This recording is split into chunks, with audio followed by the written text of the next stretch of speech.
Welcome, everybody. Happy to be together, and happy Father's Day to all the fathers in the Sangha. And we appreciate the wise parenting, creating a future of a more compassionate society, exemplified by the kind practice of being a father and parenting. So this morning, we are continuing with a commentary that stems from Atisha on mind training. And this commentary is about eliminating future afflictions. And this is part 2 of 3 parts of eliminating future afflictions. And just to remind ourselves, last week we talked about making 4 decisions that would increase our motivation to prevent future afflictions from arising. So all the paths are to be traversed by one, all aspirations are concentrated into one, all conceptions are leveled out, and the remedies are applied to vanquishing the remaining foes. The key teaching was that all paths are to be traversed by seeing the intensity of self-grasping and how all the afflictions are dependent on self-grasping. And when we're thinking of our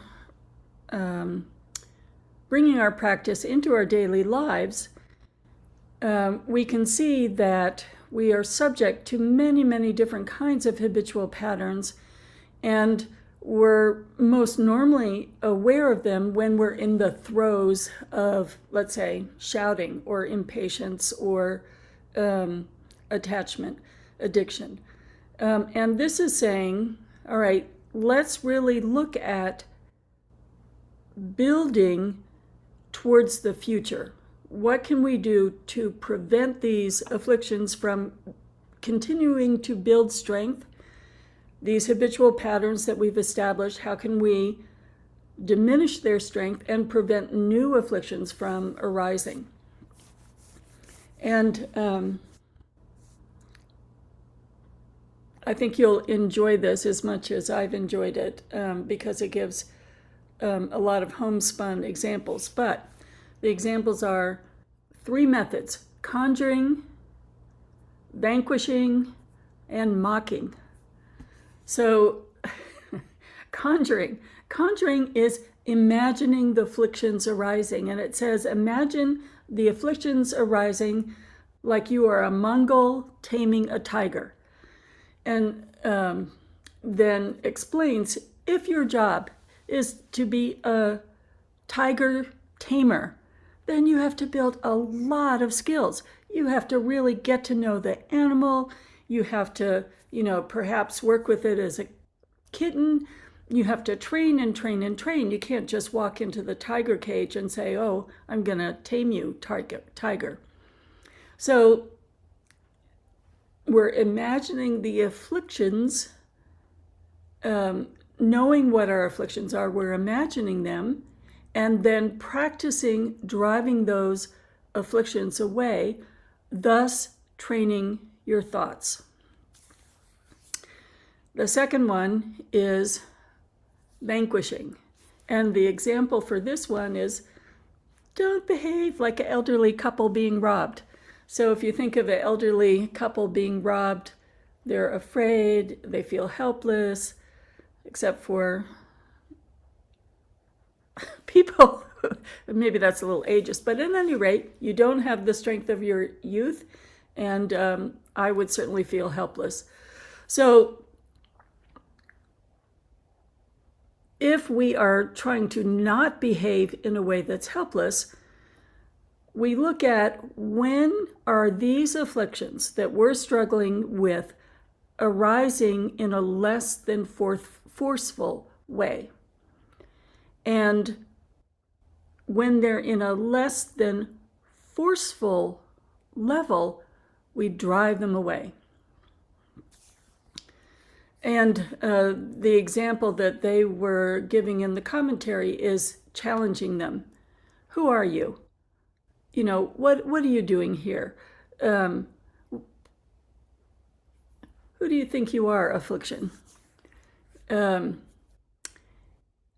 we think of a contemporary teacher like Thich Nhat Hanh, we can think of the driving away as not a force of discipline, but, oh, look at you, cradling the anger. Honey, what do you need in order to go away? So the sense is how to train so that you are not in a helpless situation. And then the third one is one that you might remember from Shantideva, mocking. And Shantideva would always take on an affliction like anger and saying, to himself, as he started to be overcome by anger, are you some weakling that you're going to let anger yet again? Every day you work with anger and you're not going to conquer it today. What's the point in such a behavior? You think that you've behaved this way over and over again, that you have to behave in the same way. Why are you letting this drive you into cyclic existence over and over and over again? So 3 methods to start out with. And I was thinking this morning again about what would be a neutral example. So let's say we all have various addictions, whether it's, a tragic addiction to drugs or alcohol that is so difficult to overcome, all the different addictions to escape methods, as I've shared often, an addiction to sugar. So let's say there are all these different addictions that at the root have a self-grasping quality. I want to feel good and I don't feel good, so I will do this to make me feel good. And when I was thinking about this morning, I was thinking about the great master, Venerable Shen Yen, who is the originator of the Dharma Drum Foundation. And they will be the co-leaders of the Vajra that we're creating in India. And even before I met them, I started reading some of his writings because someone donated some of his books to our library. And in one of his biographies, he talked about working with attachment and how he could see attachment arising in just the smallest things, and that's where he worked with it. So he was noticing when he took a shower and then put on clean clothes that he enjoyed the feeling of that. So there's nothing wrong with that. But look at the example he's giving us. When we have that responsiveness to anything of I like this, I want more of it, that's when the attachment is arising in a very weak way. So this morning, I was noticing when I was taking a shower, I really like hot showers. I enjoy the heat of my body. It's one way I de-stress. And I know, I'm laughing because I'm not going to have hot showers in India. There aren't going to be any hot showers. So I know that when I get back, I'm going to really appreciate running hot water. But I was in the shower and I was thinking, oh, okay, here it is. This feels good. I want to stay in the shower a minute longer because it just feels so good. And so that's attachment arising in a very weak way. I don't really care about a hot shower that much, or in particular, not very much at all. And so I can easily say, oh, I see what you're doing, mind. Oh, I see you. I see you, attachment. Am I going to let this attachment build into a habit of wanting like a 5-minute shower? Or now when it's weak, can I just say, okay, attachment, I am not going to be bound to you. You are the cause of coming back to cyclic existence over and over and over. I'm going to jump out of the shower right now. So it's looking at, okay, there are points when our irritation, impatience, attachment, they're just weak. They have no hold over us, but we can recognize them. We can see, oh, I see there's an impulse to stay another minute in the shower, to turn the hot water up a little bit. I can see that that's attachment, and I can break attachment right there. It's not breaking it in relation to something that's very difficult, but it is a beginning of a pattern. The root is self-grasping, the reaction is attachment, and so it's the same root and the same affliction when I apply it to sugar, when I apply it to whatever. So there's this sense of being able to say, okay, I can imagine the conjuring, I can imagine applying this to food. The impulse to say, I see you arising, and I'm going to cut you right there. Because it was not forceful, I could vanquish it through direct encounter, and I could play with mocking it, as Shantideva did. Or you could play with cradling it, as Thich Nhat Hanh advises. So, like a Mongol taming a tiger, like avoiding being helpless, and then enjoying, giving yourself a pep talk. So it's not so much mocking, it's when do you need coaching and a pep talk, and giving yourself a pep talk of, you can do this. It's not going to trip you up yet again this morning. You can break through affliction right now. So he gives us these exercises, training exercises, and then he gives a commentary of the essential points that the master gave him. And this is where he brings Tong Lin into this commentary, this very short commentary. So again, everything in this Lojong and mind training refers us back to Tong Lin, because it is not only an extraordinary teaching on experiencing and expanding compassion, but seeing self-grasping as it arises and cutting through it. And I think most people might say that one of the most difficult aspects of Tong Lin is the fear that arises when we start to say, okay, I see my own suffering just like me. You know, half the people in the world are experiencing this right now. I breathe in all of it and exhale, release. So this particular training in Tong Lin addresses that moment. So again, there are 3 points. Heap together, generate, and purify. Heaping together is, that connecting that whatever we're experiencing is also being experienced by others, and we can hold the mind of, I have been given the skills to train.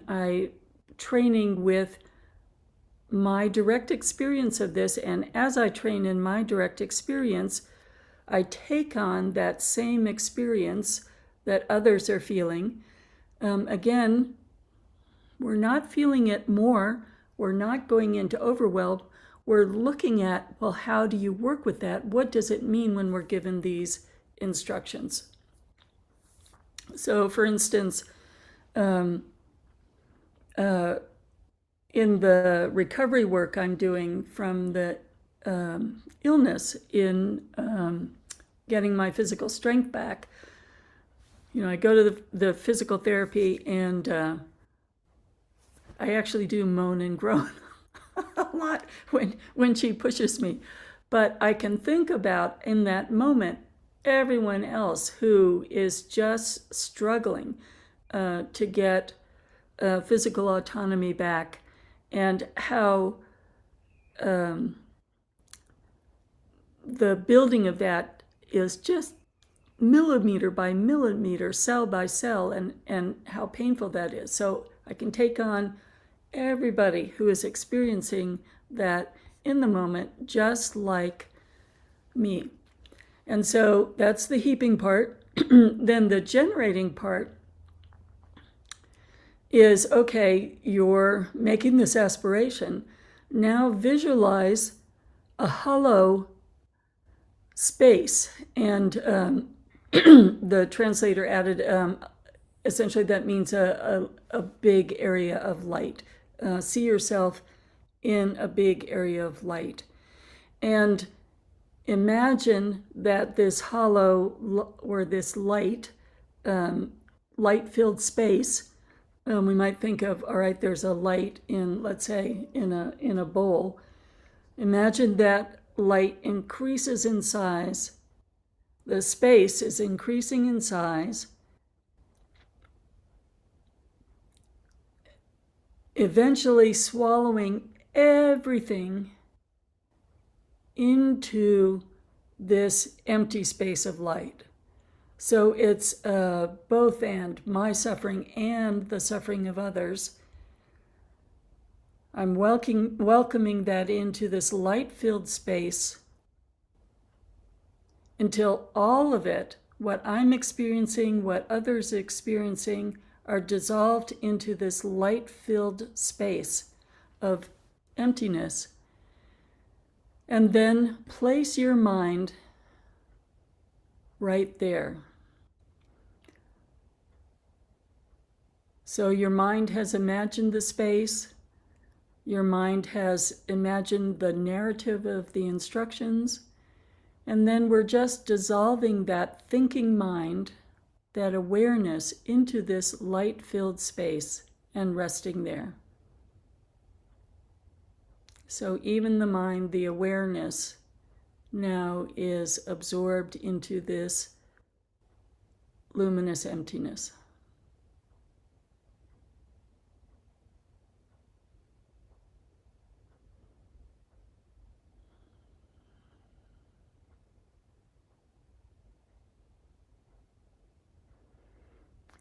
And the third step,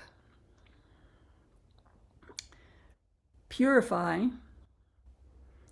We see and understand that we can hear that instruction to rest in luminous emptiness, but until our mind is perfectly stabilized, our thinking mind rearises. So the purification is to visualize a white ah, and you can spell it in English, A or AH.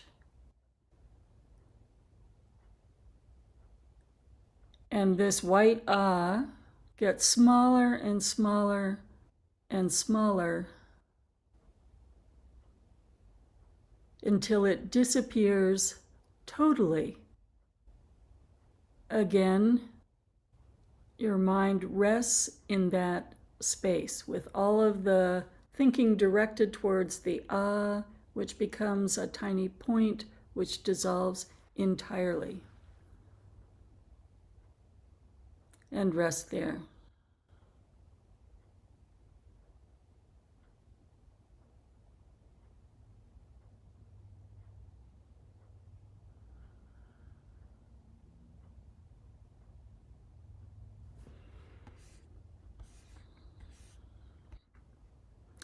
So I'd like to practice with this for just a few minutes. I think we can all relate to, we have to train ourselves so that we're able to be a Mongolian tiger tamer. We have to give ourselves pep talks, and we have to have mindfulness ready so that we're not helpless when an affliction arises. So again, find something that's neutral for you, that's really, really weak. You know, I could smell coffee right now and I could still stay seated here and not get up and go get the cup of coffee.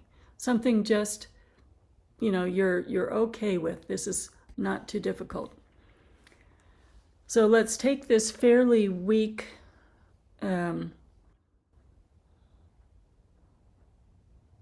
affliction, any variety of affliction, you know, a weak one, but still one that is related to something that you find yourself working with over and over.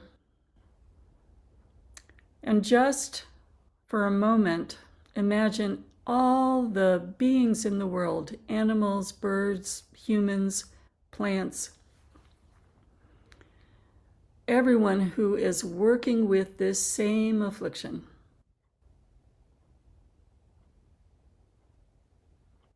And just open to that, open to our interconnection,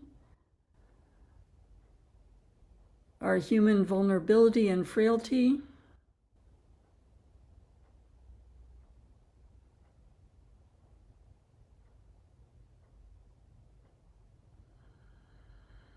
and we're breathing it in, preparing our Tonglen, breathing in, exhaling. And what happens when we breathe it in? Now we're visualizing a luminous space that's small, maybe, you know, something you could even hold in your hands. And we're watching that get larger and larger and larger, so that as we breathe in, our interconnectedness with this affliction, we, the feeling, the thoughts get smaller and smaller, and the luminous space gets larger and larger, consuming our experience of the affliction. We rest the thinking mind right there.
Noticing our distracted mind arises from time to time. We visualize a white letter Ah. Sometimes the sound of the Buddha's realization, the sound of the Dharmakaya, the sound of unborn awareness in the seed syllable Ah. So visualize just the AH shimmering and white, and allow it to get smaller and smaller and smaller. And as you focus on it and your thinking mind is connected to it with your concentration, your thinking mind is getting smaller and smaller until it dissolves into a tiny point and then altogether into emptiness.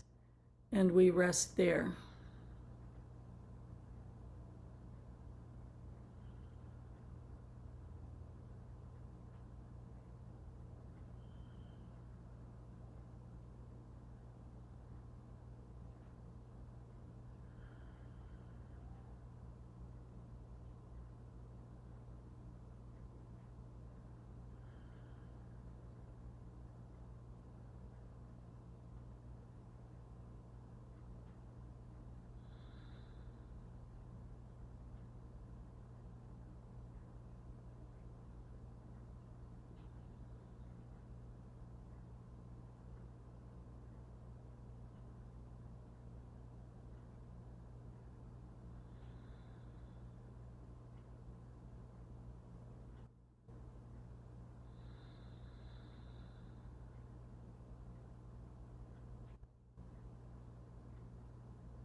So we can see in these trainings that when we're practicing Tanlin, we're practicing in the context of a particular understanding and view of the Dharma. So if we think of the simple instructions that we use, one of the traditional methods of training, first we flash on our bodhicitta mind. So that's a pith instruction. What is bodhicitta mind?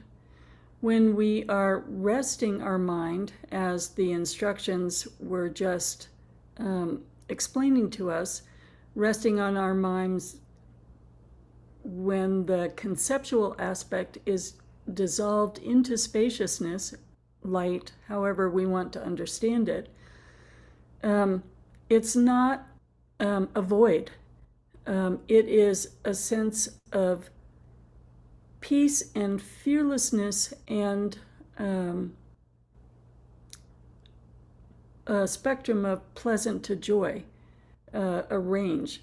So we could say the aroma or the flavor of joy or compassion. If we are fearlessly establishing that vast bowl of light It's not as though we're breathing suffering into ourselves personally. Oh, I have cancer, so I'm going to breathe in all the cancer in the world. Does that mean I'm going to get more cancer? No, we're doing it in the context of absolute bodhicitta, visualizing this vast bowl of light where our thinking mind, our fears, our responses to cancer also meet the suffering of all the cancer patients, and we're all dissolving, the fear and suffering into this vast light-filled spaciousness. And then every time our thinking mind arises, we're learning how to abide in the absolute bodhicitta. So, like the Mongol training the tiger, we're giving ourselves more and more experience on how to abide in this spaciousness. And then if we were to then continue with the Tonglen instructions as we have been working with them, we'd say, okay, I've trained for another 5 minutes. Let's now take that training and strengthen it more. And the instructions that we work with are first to imagine something fairly simple like an odor or something smoky or oily, something that's a little difficult to breathe. Again, welcoming that in, sending out what is needed, then something that is very close to us where compassion easily arises, and then finally making that bigger and bigger and bigger. But you can see how the training from today's commentary and then the essential points are still informing our understanding of the stages of Tonglen practice that we're using consistently in this Sangha, how we work with Tonglen. And then how the very earthy instructions are helping us work with our future afflictions by preparing for them now. I know that if I went, somebody arrived at my door with a chocolate cake, that would be hard. So if I can train now with something fairly simple, oh, there's the attachment, there's the self-grasping, I see that when it arises, then that prepares me for the more difficult situation. So just to say, His Holiness, when he gives a major training, he wants everyone to feel at home and be in a good mood so that they're very receptive to the training, and how each culture needs different things. So often the trainings I've been to, he has like a British high tea with every conceivable dessert on the table. So I'm preparing myself by looking at when attachment is weak and breaking right through it. Okay, so I'm going to stop the live after a dedication. Bodhicitta, excellent and precious mind, where it is unborn may it arise, where it is born may it not decline, but ever increase higher and higher. Let's